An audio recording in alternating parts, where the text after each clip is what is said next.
Hello everyone. So today let's begin with a new chapter, that is organism and population. Okay? So organism and population, in this chapter we are going to study about individual organisms, how they are interacting with the abiotic factors, that is different types of environmental factors in their surroundings. As you can see here, these are individuals. Okay, that means these are the organisms. These organisms together, they form a population, and this particular biotic factor, okay, they interact with the different abiotic factors of the environment, okay, of their surrounding, and these particular relationships are to be discussed in this particular chapter. So when we are first discussing about the organism population, first of all we come across the term ecology. So what is ecology? It is the branch of biology that deals with the study of interactions and interrelationships between organism and environment, because already I have told you that we are discussing about organism and its surrounding environment. So in this chapter also we are going to study here ecology. Also it deals with the study or the interrelationship between organisms and their environment. The term ecology, it was first of all coined by Ernst Haeckel, but first it was actually used by Rater. Okay, but though Ernst Haeckel is related to the term ecology. Now the environment, it actually consists of lithosphere, hydrosphere, atmosphere, isn't it? That means the soil surface, water, air. So all these things are related to the particular organisms. Now, while studying ecology, we come across two terms. One is known as hexicology and other is ethology. Hexicology means the study of effect of the environment on the growth of the particular organism, that is known as hexicology, sorry. And ethology deals with the study of the animal behavior. Okay, again another two terms, auticology and synecology. Auticology means the study of relationships of a single species or population with the environment for its various aspects. That means how the environment is related to the particular species of population. Then synecology. Synecology means the study of biotic communities in their various aspects like structure, development, distribution, etc. Okay. Then while we are studying all these, we actually come across the levels of ecological organization. That means when we are studying about an organism, so how that organism came. First of all, we consider a gene, then cell, tissue system, organisms, populations, community, ecosystem, biosphere. All these things are considered under the levels of ecological organization. So all these things are related to one another. Okay. Now, when we are studying these things, that means we are studying like something that we call as hierarchy. So what is that hierarchy? That is the ecological hierarchy. Okay.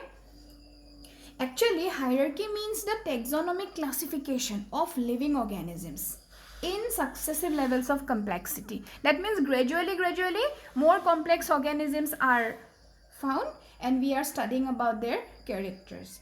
So when the hierarchy is studied or done in the level of organization connected with the ecological groupings, that means to the surrounding atmosphere, environment, then that particular thing is known as ecological hierarchy. Here we get individuals, okay, that means which is the living unit in nature. Then these individuals, they constitute the population, a group of individuals of the same species. Then we come across the term species, all the populations of the same kind. Okay. Then biotic community, that means the species living together in a particular area and they interact among themselves, that is the biotic community. Then we come across ecosystem. It is a segment of the atmosphere, nature, which consists of community of living organisms and the physical environment. both interacting with each other and exchanging material between them. Okay, then we come across landscape, which is a unit of land and it is distinguished by natural boundaries having patches of different ecosystems.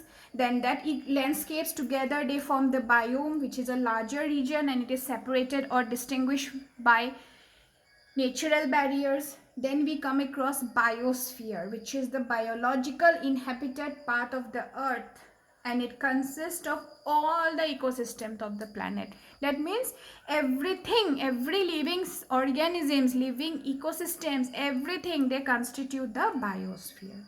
Okay, now we are telling that they are interacting with the abiotic factors to environment. That is the sum total of all the external influences comprising both biotic and abiotic substances. Okay, that which is known as environment. Now the environmental effect, it may be direct or indirect.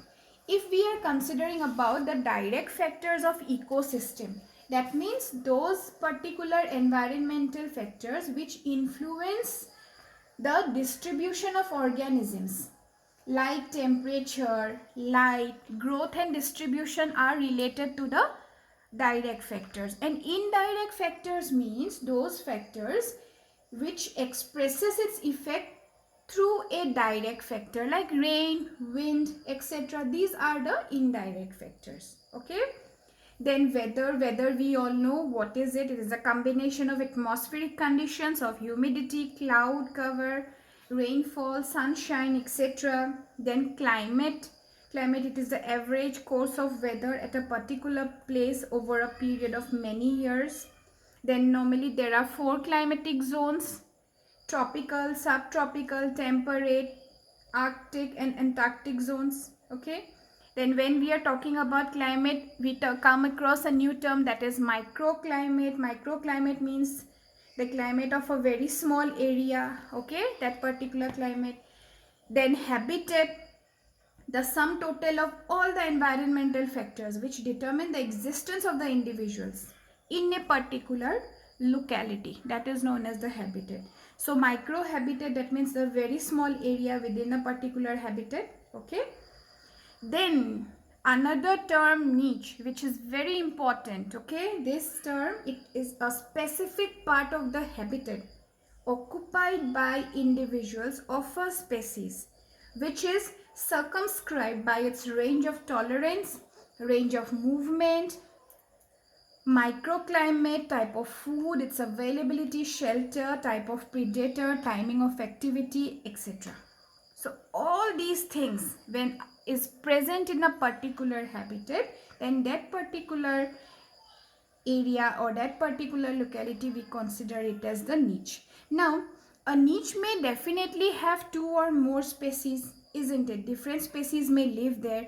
So when 2 different species are residing together, definitely there will be a competition, isn't it? So in that competition, one will survive and definitely the other swipes out. And when the other swipes out, that particular thing is known as principle of competitive exclusion or Gauss's principle. Okay, so this is an important thing. Now for example, we can take the example of Paramecium aurelia, which eliminates Paramecium caudatum. Okay, then other examples are also there. So these all are the very introductory part regarding the organism and population part. Okay, so when we are studying about organism and population, definitely we have to come across all these terms: ecology, then hexicology, ethology, auticology, synecology, ecosystem, biome, biosphere, niche. Okay, then principle of competitive exclusion, all these things are there. So this is the introductory video. Hope these points are clear to you. If there is any problem, then please do let me know.